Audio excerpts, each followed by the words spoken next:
Hi, everyone. My name is Felicia O'Garrow, and today I'll be presenting on personalized recommendations. With the internet, there are a vast number of options available to us online, whether we are browsing, shopping, or simply looking for a good movie or show to watch. At times, the task of filtering through content can be overwhelming and not the best use of our time. Over the years, many companies have adopted the solution of using recommender systems to help minimize the time users spend filtering through products and to help them find content that they actually want. What are recommender systems? Recommender systems predict the rating or preference a user gives to an item.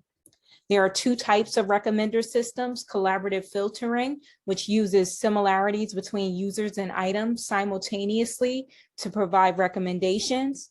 There's also content-based recommendations, which uses item features to recommend other items similar to what the user likes based on their previous actions or explicit feedback. Personalized recommendations. So for my project, I actually chose two solutions to implement. The first was using a simple recommender using Pandas core width.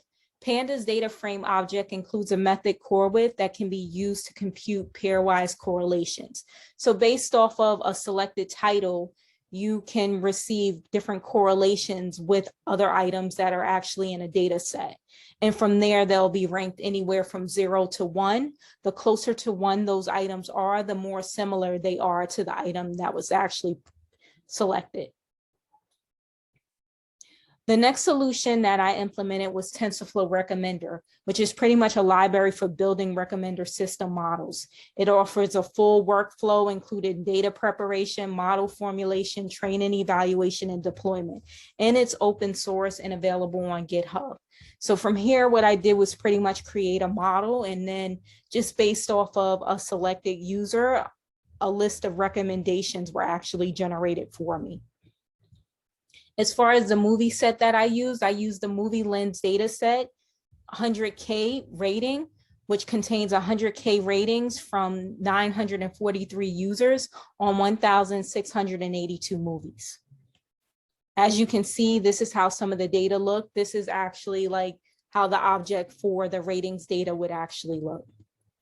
As far as benefits and drawbacks that I experienced. So for the simple recommender using Pandas core width, it was an easy implementation. Correlations appeared to be accurate, but there was no real way to measure results. So I feel that this technique may not scale. As far as TensorFlow Recommender, it was really robust. It offers full end-to-end workflow. You have your train test split, which allows you to evaluate your model and improve performance. The concepts can be complex, and it may also be difficult to use with libraries and frameworks. However, if you're looking to really implement a solution, I would definitely recommend leaning towards going with a TensorFlow recommender.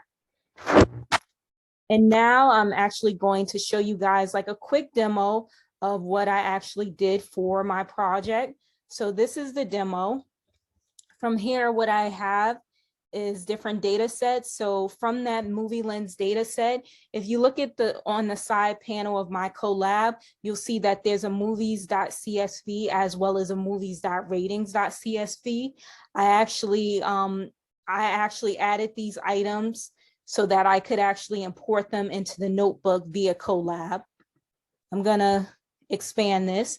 And then from there, I made sure that I installed TensorFlow recommenders. Now this is something in Colab, I actually installed it, but for me, I had to actually just install it again via the notebook. As far as my imports, I needed to import like different Python and TensorFlow libraries. So as you can see, you see a list that's here. I also included all of these libraries if need be, so you could actually import them from the report. From there, I actually loaded the data to explore as well as for the simple recommender. So as far as this data, I read from the CSV for the movies.csv, and I limited the amount of columns that I included. So I only included movie ID and title for the movies. As far as the ratings, I did the same thing, but I only included the user ID, the movie ID, and the rating. Then from there, I actually merged the two data sets based off of the movie ID. So you see these two have been merged. And then from there, I just went through and just like did some general exploration with the data that I had. So I started off and I was able to determine the number of ratings for each user, which you can see right there. I also got the mean rating for each user. So we can see, for instance, like user 1, the mean rating was a 4.3, user 2, 3.9. Then from there, I actually plotted the distribution of the user ratings. So you can see the distribution based off of the different user ratings. Then from there, I actually got the mean rating for each movie. So I had the mean rating for each movie. As we can see, like for movie 1, it's a 3.9. For 2, it's a 3.43. Then I actually plotted the distribution for the mean ratings. Also, I was able to actually determine the highest rated movie, which was a movie called L'America. So that's there. And then I actually have the lowest rated movie, which was a movie called Gypsy. Then from there, I was able to get some general stats about the different movies. So anywhere from like the count as far as the number of ratings to the mean rating for those items. And moving along to my simple personalized recommendation with Pandas Corwith method. So here on line 14, as you can see, I defined a function to get the different similarities for the user. And this is where I actually use the Corwith function. So if you look at my function and you look at line 3 where it says similarities, right there, I'm actually using the Corwith function. And pretty much what we do, we have a pivot table where we kind of get the user rating. And then from there, we pass in a value, and that'll be a rating item. So any movie we want to select just to see like how that rating compared to everybody else for that user, we could actually pass in that item. And then from there, we return the similarities. So as you can see, the selected movie is Can't Hardly Wait. We call this function right here on line 16 for the similar items. And as far as those items, once we get those similarities, we're able to actually create a Pandas data frame. And here we create the Pandas data frame where we have the different correlations. So we can look through the list and we see like anything that's, I would say, anything that's less than 0.8 is probably no good. So I wouldn't even like entertain a look at it. Then from there, if we kind of look, I actually sort the values so that I can get close to 1. So I could see the items that are really good recommendations, the top recommendations for that movie. As we can see, we have a list, all of these items as far as the correlation, it's at 1. And that's pretty much the simple recommender.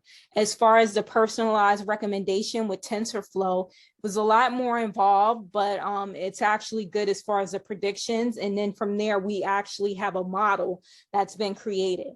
So as far as loading the data, we actually use TensorFlow data set to load this data. So one thing about TensorFlow is that it pretty much includes everything as far as your workflow. So anything that you want to do, I would say look at TensorFlow first before you go to any outside libraries, because more than likely it has something to support what you're actually looking to do. So right here, we actually on line 19, we load in our data from TensorFlow data sets. Then from there, I actually created some different helper functions. One would create like unique lists for the model vocab.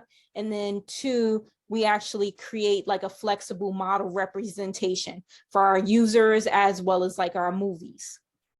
Then from there, we're just pretty much like reducing the ratings data as well as like the movies data. So as far as the ratings, we get a good bit of data with our ratings data. However, we only need a few items. And those items would be more or less like the movie title, the user ID, the movie ID, and the user rating. If you want to add more to do more training, you can. But for now, we just stuck to these items. As far as the movies, I just stuck to the movie title for that. And as you can see, the information has been printed to the console, so you could actually see, okay, For ratings, this is the data that we would get back for the first, if we grab one item. And then for movies, this is data we would get back for that item. Then from there, we set a random seed for the results, so that we can pretty much like throughout the training, like our results will remain the same. So as far as the seed that I set was 1, 2, 3, 4, that was actually one I saw in some of the TensorFlow documentation as I was going through. We also shuffled through the data as well as create an 80-20 train test split. As far as the train test split, I tried out different train test split, but the 80-20 was actually the best. So during the training, I actually tried 70-30, and the 80-20 was actually better. So line 26, we actually create a unique list for the movie titles and the user ID. As you can see, we're printing out those unique movie titles as well as the unique user ID. We create an embedding dimension that we're going to actually use in our model. And then from there, we create our representation model for the user and the movie data. Then from there, we create a setup so that we can display our different metrics. And as I mentioned, a lot of this stuff is actually given to you via TensorFlow. Here is pretty much like a class model that's created. It's created for the model as well as like computing the loss. Line 33, we actually add TensorBoard. So with TensorBoard, you could actually get like different charts and information. It also comes with logging so that you can display information about like the training of your model and just the performance in general. So I added that in so that we would have access to visualizations as well as like logging. So line 34 is the information as far as like setting up the directory for the logging. And under that, we have the TensorBoard callback, which we're going to actually use when we're fitting our model to trigger TensorBoard so that we could actually load that information. From there, we create our model, and then we also cache the training and the test data. We're doing that right there. If you look in our model.fit, when we start training our model, we have that at 10 epochs. Then we have a callback for that we're actually placing that TensorBoard callback in. From there, we evaluate our model. And as you can look and see, like the more epochs, initially I started off with like 3 to 5 epochs, but then I increased it, and I may actually go back and increase it even more because I noticed as I was increasing it, the performance actually got better and better. However, the test data didn't actually perform as well. So there may be like some overfitting, etc. Now here's our TensorBoard where you get like the different charting and information about like your model performance. You can go through, you can go to the different graphs to switch and zoom in and see information. You can actually see like different distributions, histograms, and you can also see what's going on like in a time series format. There's a lot more that you can do out of the box with TensorBoard, but for now, I just wanted to get everything set up as far as like the different charting and kind of go from there. All right, and right here where we have the TensorBoard dev upload, that's where we're actually logging the dev, adding our logging directory. So if you look here, we have our logs right here. So every time we train our model, different logs will actually be added to that.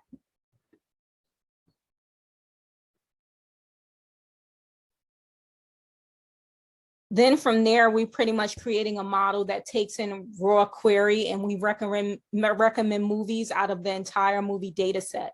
From there, we just select the user ID. So we could select any user ID, and then from there, we'll get recommendations. So right now I have 27, but if I actually go in and maybe change this to 33, let's see what we get. So we get a number of different items.